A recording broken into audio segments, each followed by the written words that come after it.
Jose, can you talk a little bit about how you could use chamber music to recruit younger students? Yeah, I think that one of the very powerful tools you could use to recruit new students is to have any kind of group, chamber music group, and start at school, make it a little competition within those groups that you have, and then whoever wins that competition gets to go and with you guys to the smaller schools with smaller children and play a little 2 or 3 minute piece or 5 minutes piece, and then you show where those students can go to. It's right there.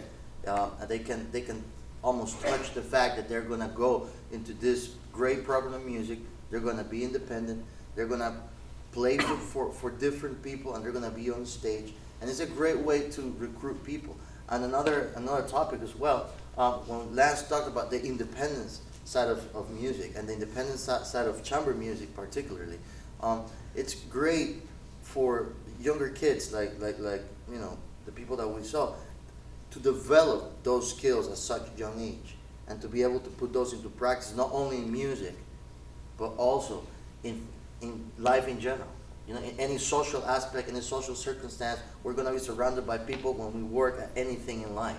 So the earlier that you start doing that stuff, and the earlier that you get people involved in this kind of environment, the more productive they're going to be in life, and the easier of a time they're going to get when they run out into a wall with their colleagues at work, because they'll know how to approach it, how to solve that problem, how to get the best out of the worst of any situation, basically. Same applies for people that are trying to recruit kids. You know, if you use chamber music to solve that problem, I'm sure that a lot of more kids are going to be motivated to join band and to join music. Jeff, you want to spend a couple minutes talking about how you could use chamber music so that's recruiting for younger students. What about as a marketing tool for the program in the community? Absolutely, I think it's a great tool. When I was in high school, I played in a brass quartet, and I started my junior year. And both junior and senior year, we really weren't making money, but we were out performing. And we really enjoyed it. I mean, we were doing the things that Jose was talking about in terms of going to the lower schools, helping our band director. We had a great band director, so he was very supportive in everything that we did. But I was calling nursing homes. Every Christmas and Easter we played at a church in town from outside of Boston.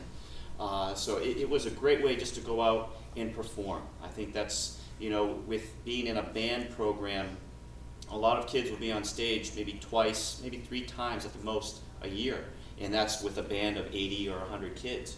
So I think getting out and playing as much as you can, and I think also chamber music's very important for, yes, you're going to have your real enthusiastic kids, your lead players, but also that person who's maybe 5th chair, 3rd clarinet, your 10th drummer, that's every now and then is playing a block or a cowbell, or your 4th trombone player. All those kids who aren't getting a lead part and having creating that musical independence on their own, that's you should have play chamber music, and it can be as simple as duets. I mean, that is chamber music, just something that they can go and they can create something themselves. Because all of a sudden, if you start getting your 2nd and 3rd players playing duets, and it doesn't have to be alike instruments. I mean, you can have a clarinet and a trumpet play, duets.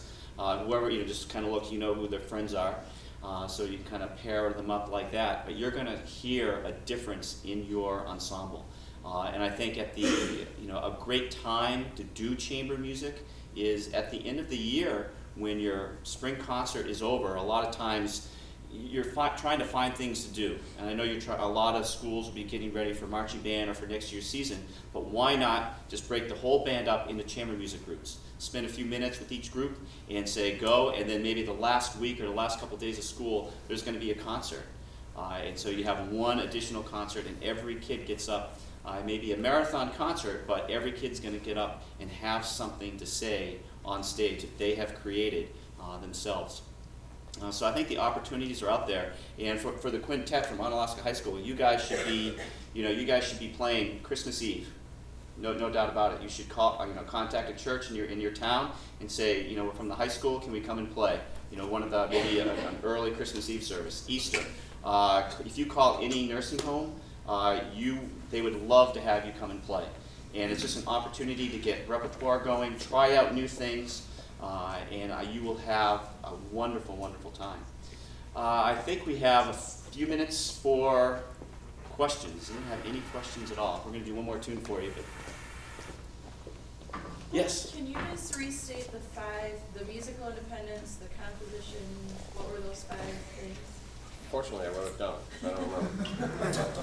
Musical independence, creating music, so composition or improvisation. We didn't really get into improvisation, but there's another perfect opportunity.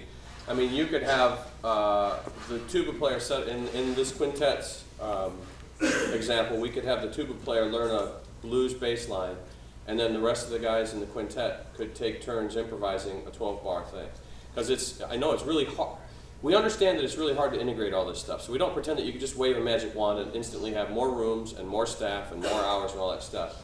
But at the chamber level, you can make it their problem to figure out how to improvise. Because it's also a safer environment. When there's only 4 or 5 of them instead of 60 or 100 of them, they might be more apt or more comfortable doing that. Encourages collaboration and problem solving. So how do we decide what we're going to do? How do we decide who's going to start the piece, who's going to talk, what piece we're going to play, in what order? They have to figure all that out on their own. If you allow them, they will figure that out on their own. It challenges students who might otherwise get bored.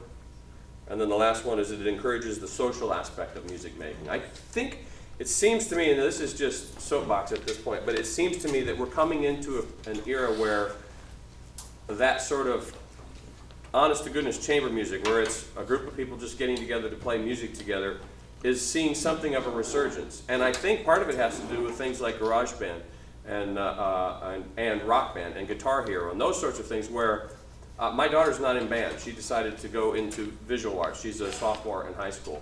Yet her musical training, which happened from 6th grade to 8th grade, made it a part of her life. And so now she knows, oh, this is a fun thing to do with some friends or with my brother. We're just going to goof around and make music together. So the thought of people just getting together spontaneously to make music could be making a resurgence. And we, I think, have a part in helping kind of plant that seed or nurture it. So those were the 5. The first piece that we played for you today, this morning, was the Liber Tango by Astor Piazzolla. The piece we're going to close this morning with, are we out of time? Yeah, I just wanted to mention that at 9:30 we will be at the Jupiter booth, so if you want to come by, we have brand new posters. If you want to come by and take a poster, have any questions for us, please feel free to do so. Also, you can take the EXO Challenge. Yes, the EXO Challenge, so there's more information on that. There's some prizes even for that. And again, thank you to banddirectors.com. Thank you to Jupiter for making it possible for us to be here. And we will be out in the hallway here after this morning's clinic. If you have any additional questions, we have some CDs as well. We'll have CDs at the poster signing, and hope to see you all here at 1 o'clock for our concert. And you can find us online on Facebook, on Twitter, on MySpace, bostonbrass.com. So contact us via any or all of those venues. And we're going to close this morning with the Dizzy Gillespie classic Manteca.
Thank you.